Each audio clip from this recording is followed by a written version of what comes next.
I taught horseback riding at the Caseville Enrichment camp, and Dick taught baseball and tennis. So of course I needed someone to help me saddle up the horses every morning. And so I got him, because I knew he came from the farm too. So he would help me saddle the horses every morning, because all he had to do was carry pails of balls up to his site. So Yeah. I believe in love at first sight. Where did you go when you went on dates? We lived like an hour and a half apart, so basically when we did go on a date, we either went out to eat or went to a show, because even though he was, that old, he still had to be home at midnight. Yeah. When did you get your first color TV? I think we got our first color TV, it was probably about 2 or 3 years or 4 years after we were married, because I know we had a black and white TV, when we got married, so, I can't remember. Probably because, he wanted to see more ball games in color. Yeah. When did you get your first computer? Oh, the first computer. Yeah. Wow. Gee, Like probably 20 years ago. 20 years ago? Yeah, 20 years ago. Was it like the ones we have now, or was it like one of the ones that? It was a big desktop, Yeah. with the, with the big thing in behind the screen. Yeah. Yeah, it was big. Nothing like the little stuff we have today. No, everything is skinny, flat screen. I like my iPad. I love my iPad that I have today. Yeah. So, but we didn't have to do anything at school with,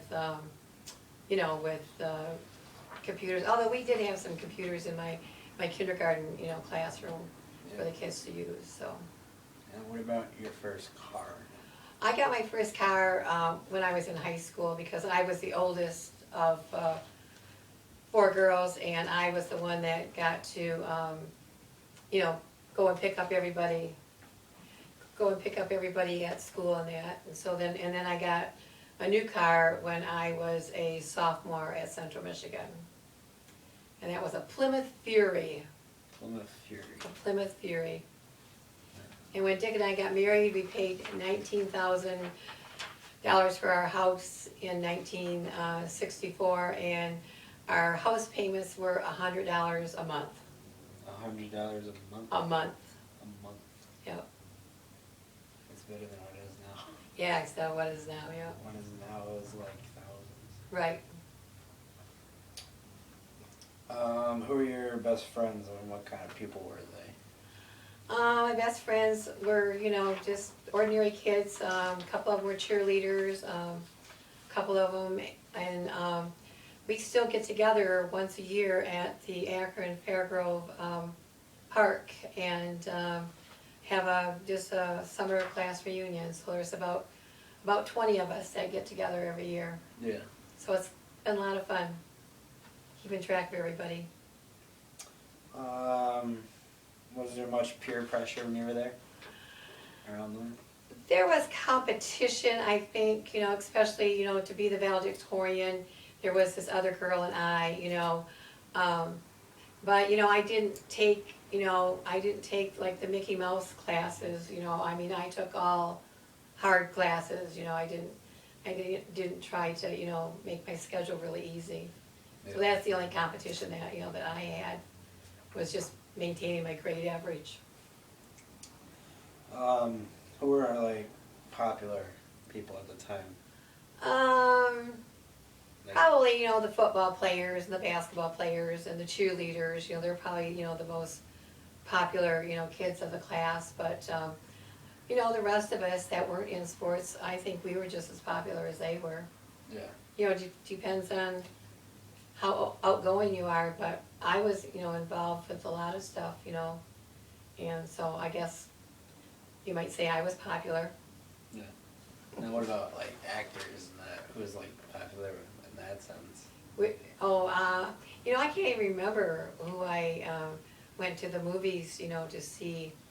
I remember, like when we went to the movies when I was a kid, we mostly went to the drive-in because, you know, my dad, had to work out in the fields and, until dark, and then the drive-ins didn't start until dark, so Yeah. most of our movies that we went to see, were at the drive-in. I mean, I can remember going to Ma and Pa Kettle movies, which, you know, you guys don't even know who Ma and Pa Kettles is, you know, Yeah. or The Lone Ranger, or Roy Rogers, you know, westerns. I can't. That's going back a long way, Brian. Yeah. Where was your favorite hangout? Where was my favorite hangout? I guess the roller skating rink. That was, you know, Yeah. that's where we hung out, a lot of us. Did you have any other spots that you like to go to that you usually went to? No, we didn't, you know, well, you know, like we'd go to the A&W root beer, you know, Yeah. stand or restaurant, because back in those days, we didn't have McDonald's or anything like that. Plus, like, again, I lived on the farm, which, you know, was like, you know, 20 miles away from everything, so Yeah. we hung out at each other's houses, you know, and played softball and that kind of stuff in our yards, Yeah. so, you know. What did your parents do? What did grandma, My- great grandma, my- grandma do? My parents and grandparents were all farmers, and we had like 500 acres, and my dad, you know, my mother was just a housewife, and, you know, my dad planted corn, beets, sugar beets, you know, that kind of stuff. In fact, my senior class, my dad planted this new cornfield, and it wasn't tiled, and we had a really wet summer, and so he couldn't get into the field to pick the corn. So my senior class, by hand, picked all the corn in that cornfield, and my dad gave us money to go on our senior trip, which was to Washington DC. That's cool. It was fun. Yeah. It was fun. How many hours did it take you to do it? It took us days to do it. Yeah. Days to do it. Like, what chores did you have to do? Like, I know my parents were a little lenient with chores. You don't have chores like I had, Ryan. I had to go back to the woods and get the cows and help milk the cows, and then like when my dad was planting wheat and that, we would shovel the fertilizer into pails so that he could empty it into the drill, which nowadays, you know, you have, everything is conveyor belt and stuff like that. And then when we baled hay, you know, had the hay fork, you know, picking up those bales of hay and putting them on the chute up into the barn. Yeah. So I did that even all through college. So when you're a farm girl, you know, you do a lot on the farm. How many people, like, how many siblings and people were, like, around your family? I had 3 sisters. I had my sister Margaret, who was next to me, and then I had twin sisters, Kathleen and Carolyn, and then my mom and dad. And then most of the time, we had my grandfather. My dad's dad lived with us, and in fact, he didn't pass away until your mother was 1 year old. That's when he passed away. Yeah. So that was our family. Did you have rules? You know, I don't remember, you know, having specific rules. I just kind of knew what I was supposed to do and what I wasn't supposed to do. So, I mean, I didn't really have, I guess I just had a lot of common sense. And so, you know, rules weren't always brought up to me because I never broke any. Yeah. Not like some of the kids know. Did you guys have pets? We had, well, when I was little, my pet was a baby lamb until it got too big to be in the yard. And I think our pets, of course, with any farm, are dogs and cats. And we had a whole slew of dogs. And, you know, they kept getting killed on the road because they go and run out on the road. But the last dog we had was called Bruno.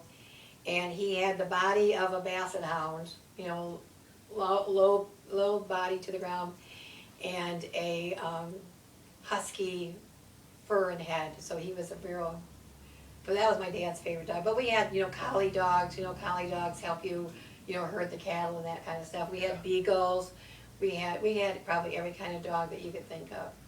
And the cats were out in the barn, they were never allowed in the house, Yeah. so, but they were out in the barn. What did your family do when they went on vacation? Basically, my mother wasn't one